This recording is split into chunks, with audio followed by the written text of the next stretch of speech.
adesso che non ha più me.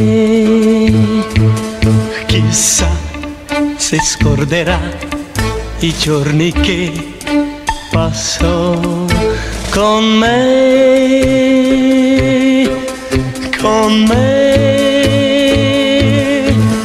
Chissà quando la incontrerò, chissà se mi sorriderà, chissà se vorrà perdonarmi ancora, chissà cosa farei se fosse qui vicino a me.